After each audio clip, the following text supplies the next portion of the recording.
Bank है ना, खाली वोट चाहिए, कोई विरोध करते हैं। नहीं तो विश्व का सबसे बड़ा आज सनातनियों का संगठन अगर कोई है तो वह संघ है। इसीलिए बच्चे हो आएंगे मंदिर में, संस्कार सीखेंगे। अच्छा एक बात बताइए, मैं माताओं को पूछ रहा हूँ कि संख्या आपकी ज्यादा है, आपके सामने आपका बच्चा आप बंद करके हनुमान जी राम जी राम जी राम जी राम जी करेगा, चाहे बेटा हो चाहे बेटी हो, तो अच्छा लगेगा कि नहीं लगेगा? अरे मुड़ियां हिला दी, मुड़ी तो टूट के गिर जाएगी, मुड़ियां हिला दी, अच्छा लगेगा कि नहीं लगेगा? लगेगा ना। हाँ देखिए, इसी तरह से हम भी ध्यान करते तो परमात्मा को अच्छा लगता है। तो कोई संस्कार देने वाला संत होना चाहिए। परमात्मा करे तो मंदिर में भी संत हो और संत का साथ देना चाहिए। एक बात याद रखिएगा, जब बिठाए हैं उनको तो भगवान की तरह उनको बिठाए। कभी कोई आएंगे संत तो भगवान की तरह उनको, भगवान की तरफ कहने का मतलब भगवान के ही एक संदेश लेकर के आने वाले, भगवान के करीब के हैं, ऐसे सोच करके उनकी सेवा करिए, उनका कहना मानिए। क्योंकि उनका कोई घर बनाना कोई बनाना तो है नहीं, सब समाज के लिए होता है, ठीक है ना। कभी ऐसा मौका आ जाए तो ऐसी सेवा करिएगा। बोलो कृष्ण कन्हैया लाल की। सोनोगाद ऋषियों ने कहा, एक सूत जी महाराज, ये विदुर और मैत्र जी ने जो प्रश्न किया, सुखाय कर्माणि करोति लोकः न ते सुखम व अन्यत् उपरम वा। देखिए, लोग सुख चाह करके बाहर भागते हैं, लेकिन क्या सुख मिलता है? अच्छा, वहां जिलेबी बन रहा है, पानी पूरी बन रहा है, वो लड्डू समोसा क्या क्या बन रहा है। जब खाने का मन करेगा तो जलेबी खाने के लिए आएंगे, जब खाली पेट होगा तो बड़ा मजा आएगा करके आएंगे। एक जलेबी खाएंगे तो अच्छा लगता है, दो जलेबी खाएंगे तो भी अच्छा लगता है, तीन खाएंगे अच्छा लगता है, चार खाएंगे थोड़ा अच्छा, पांच खाएंगे तो छठा आकर के बोलेगा कि भाई खा लो, फ्री में मैं दे रहा हूं, तो बोलो ना ना पेट भर गया। अरे 5 किलो जलेबी खा लो, मैं पैसा दे दूंगा, तो खाएंगे? अरे मुड़िया हिला दी, खाएंगे क्या? नहीं खाएंगे। ये सुख को चाह करके जितने भी बाहर भागो ना, ये सुख मिलने वाला नहीं है। अंत तो गत्वा दुखी होना है, ज्यादा जलेबी खाएंगे तो शुगर की बीमारी हो जाएगी।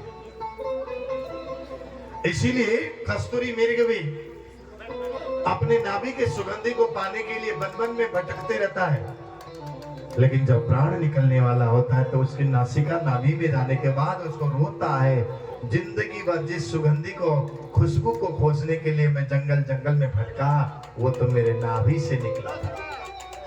कहीं ऐसा ना हो जाए जिंदगी भर आनंद आनंद आनंद, खुशी को ढूंढने के लिए, आनंद ढूंढने के लिए बाहर बाहर स्वाद के पीछे और बोतल के पीछे खुशी ढूंढ लिया, और जब पता चला अंत में तो इन चीजों में खुशी नहीं, खुशी तो भगवान के भजन में, राधे राधे में, राधे राधे बोलने में आनंद है, तो फिर पछताना पड़ेगा। पीछे पछताया क्या करें जब चिड़िया चुग गई खेत। इसलिए जवानी में ही, युवा अवस्था में ही भगवान का नाम लीजिए। मथुरा वृंदावन तरफ एक भजन गाया करते हैं, और वो भजन गाली है। कल गाली वाला भजन सुन रहे थे ना, है ना? राम जी से पूछे काहे देत गारी है, ऐसे ही मथुरा वृंदावन में भी एक गाली देते हुए गाते हैं, जो राम नाम ना लीनो भरी जवानी में। दो गाली दो, कल को मत बोलना कि गाली दिया करते। हाँ जी महाराज जी गाली दे देंगे। जो राम नाम ना लीनो भरी जवानी में, तो डूब के मर जा रे चुल्लू भर पानी में। तो आगे नहीं बोलेंगे 3 दिन और रोटी खानी है। इसीलिए देखिए, युवा अवस्था में भजन किया हुआ बुढ़ापे में काम आएगा। इसीलिए हाँ गाएंगे, प्रसंग बहुत लंबा है ना, फिर कभी परमात्मा ने चाहा आराम से। क्योंकि मैंने एक चीज देखी है यहाँ, मैं महाराज जी को सबको बताना चाहूंगा। इस गांव में मैंने देखा सभी में भाव बहुत है, श्रद्धा बहुत है, लेकिन ये मार्गदर्शन करने वाले एक गाइड नहीं है। एक होता है ना संत गुरु, मुझे ऐसा लग रहा है मैं देखता हूँ जैसे मैं कल रात को भी देखे छोड़ने के लिए पूरी जमात गए थे और मुझे कहीं बोल रहे थे अब बोलेंगे युवाओं को अब छोड़ने की जाने की जरूरत है, तो बैठो बैठो पूरे का पूरा चलो साथ में छोड़ने के लिए। यहाँ घर तक भी छोड़ने जा रहे थे, प्रेम है आप लोगों में, भक्ति बहुत है। और ये जितने युवा बैठे हुए हैं ना, इतना अगर एक हो जाए ना अगली बार इससे बड़ा कार्यक्रम कर लेंगे। इतने ही युवा अगर एक हो जाएंगे ना, इससे भी बड़ा कार्यक्रम कर सकते हैं, हर साल कर सकते हैं आप लोग। आप लोगों में इतनी ताकत है ना? तो इसीलिए कितनी भी सुख चाह करके बाहर भागो, लेकिन स्वांत तो दुख मिलता है। और कश्यप की 13 पत्नियां थी, दीति, अदिति, धनु, बिनता, कद्रु, सुरसा। और दीति से दैत्य हुए, अदिति से आदित्य हुए, और धनु से दानव हुए, कद्रु से काला नाग, बिनता से पक्षी, सुरसा से राक्षस, गरुड़। और बहुत ही सृष्टि का क्रम है, बहुत सारे प्रसंग है। मैं बहुत सारे छोड़ करके ना, बहुत ऐसे प्रसंग है उसको छोड़ करके भी मैं दौड़ा रहा हूँ, क्योंकि कृष्ण प्राकट्य में जाना है। और एक दिन हाँ जी कुछ बोल रहे थे क्या? बोले श्री कृष्ण कन्हैया लाल की जय। एक दिन ब्रह्मा जी सृष्टि के लिए सोच रहे थे, तो उनके नाक से एक छोटा सा जीव निकला, छींक आई उनको, जीव निकला। देखते देखते देखते विशाल रूप धारण करा और आकाश से पुष्प वर्षा होने लगी, दुंदुभियां बजने लगी, नगाड़े बजने लगे, जय घोष होने लगा। और इंद्र भगवान हाथ में शंख लेकर के शंखनाद करते हुए कहने लगे, बोले बराह भगवान की जय।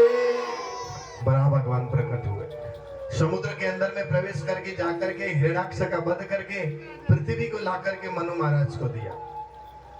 आज सृष्टि की और संरचना करने के लिए उन्होंने कहा तो 5 संतान हुई, उत्तानपाद और प्रियव्रत, 2 पुत्र, आकुति, प्रसूति और देवहूति, यानी कि 5 संतान हुई। आकुति रुचि प्रजापति के साथ, प्रसूति दक्ष के साथ, देवहूति कर्दम के साथ विवाह हुआ। और बड़ा सुंदर प्रसंग आ रहा है, इसमें भजन में खूब आएगा। अब उस समय में कर्दम ऋषि ने एक दिन ब्रह्मा जी से जाकर के कहा, पिताजी, ए परम पिता परमात्मा ब्रह्मा जी, मनुष्य जीवन का उद्देश्य क्या है? सुबह उठना, झाड़ू लगाना, पोछा लगाना, कपड़ा धोना, नाश्ता बनाना, नाश्ता कराना, बच्चों को खिलाना, स्कूल भेजना और ऑफिस में भेजना, हमें भी ऑफिस में जाना, दुकान में जाना और दिन भर खेतों में जाना, काम करना, काम करके रात को वापस आना, स्कूल से कॉलेज से आना, रोटी खाना, सोना, फिर सुबह उठना, फिर दिन भर वही करना, कपड़ा धोना, यही काम करो बस, और फिर रात को सोना, फिर खाए पिए सो गए। ऐसे करते करते 20, 25, 30, 40, 50, 60 साल चला गया। क्या यही है जिंदगी? क्या इतने के लिए आए? क्या है जिंदगी? इसलिए जिंदगी हमें समझ में नहीं आया। असल में जिंदगी जीना ही नहीं आया हमें। ये है ना, ये आनंद, ये आनंद। देखिए आप लोगों के यहाँ बैठ के क्या मिलता है? जाते वक्त थोड़ी थोड़ी प्रसादी मिलता है, लेकिन 3-4 घंटे से आप यहाँ बैठे हैं, क्या मिलता है? क्योंकि आपको सबसे बड़ी चीज मिल रही है, आनंद मिलता है। जो आनंद पैसे से नहीं मिलता। बड़े बड़े पैसे वाले भी आकर के 500 रुपए का रसीद काटते, बड़ी बड़ी गाड़ियों में आकर के भी 2-4, 5,000, 10,000 दे करके बड़ी नाक फुला के चले जाते हैं। और वो आनंद बिना पैसे के ही हमें यहाँ मिलता है। इसलिए उन्होंने कहा कि ब्रह्मा जी ने कहा, देखो मनुष्य जीवन का परम उद्देश्य, मनुष्य जीवन का परम उद्देश्य केवल केवल परमात्मा की प्राप्ति है। जब परमात्मा का एहसास न हो, परमात्मा के लिए रोना ना आ जाए, परमात्मा के लिए हृदय गदगद न हो जाए, तड़पने न लग जाए, क्या मनुष्य जीवन है? कब तक रोएंगे अपने बच्चे के लिए? मैं आप सभी को बोल रहा हूँ, वो बातें कर रहे हैं, देखिए वो दोनों बातें कर रहे हैं, मुड़ मुड़ के देखिए, देखिए क्या नाम है इन दोनों का? हाँ ये मुंह छुपा रहे सब। देखो बच्चे खड़े हो गए, देखो देखो देखो, शर्म आ जाए इनको। बोलो कृष्णा का नहीं, हाँ बेटा, अरे बदमाश बेटा, हाँ ऐसे काम में तो बड़ा हो गया। चलो मैं तो हास्य विनोद कर रहा हूँ, इसको बुरा नहीं मानना है। हाँ बातें मत करना। बदमाश लोग खड़े हो जाते हैं, काम करने के लिए आते, सेवा करते, झाड़ू लगाते हैं यहाँ मंदिर में। हाँ उसके लिए तो नहीं आते, कल से झाड़ू लगाना, ठीक है? बोलो कृष्ण कन्हैया लाल की। मनुष्य जीवन का उद्देश्य केवल परमात्मा की प्राप्ति है। और ये सुनकर के उन्होंने हजारों वर्ष तपस्या की और एक परमात्मा ने दर्शन दिए। परमात्मा ने दर्शन दे करके परमात्मा ने कहा, और मांगो तुम्हें क्या चाहिए, मैं आ गया हूं। तो हाथ जोड़ करके उस समय में उनके आंखों से अश्रु की धारा बहने लगी। अश्रु की धारा बहने लगी, आंसू की 2 बूंद गिरी, और उसी बूंद को आज बिंदु सरोवर के नाम से, अहमदाबाद से 130 किलोमीटर उत्तर की तरफ जाते हैं ना, वहां बिंदु सरोवर के नाम से जाना जाता है। वहां उस पवित्र स्थान में जाना चाहिए। तो आंसू के बूंदे गिरने लगी, श्री चरणों को छोड़कर उन्होंने यही मांगा। क्या मांगा? पदारविंदम भव सिंधु पोतम, मुझे आपका चरण चाहिए, चरण चाहिए। श्री चरणों को छोड़कर किस दर जाऊं मैं, श्री चरणों को छोड़कर सभी बोलेंगे। कृष्ण जी की और राधा रानी के चरण को याद कर लीजिएगा, ठीक है? चरणों को ध्यान करते हुए, ओ श्री चरणों को छोड़कर किस दर जाऊं मैं, श्री चरणों को छोड़कर किस दर जाऊं मैं। सुनता मेरी कौन है, सुनता मेरी कौन है, ओ सुनता मेरी कौन है, सुनता मेरी कौन है, जिसे सुनाऊं मैं, श्री चरणों को छोड़कर किस दर जाऊं मैं, दिया चरणों को छोड़कर किस दर जाऊं मैं।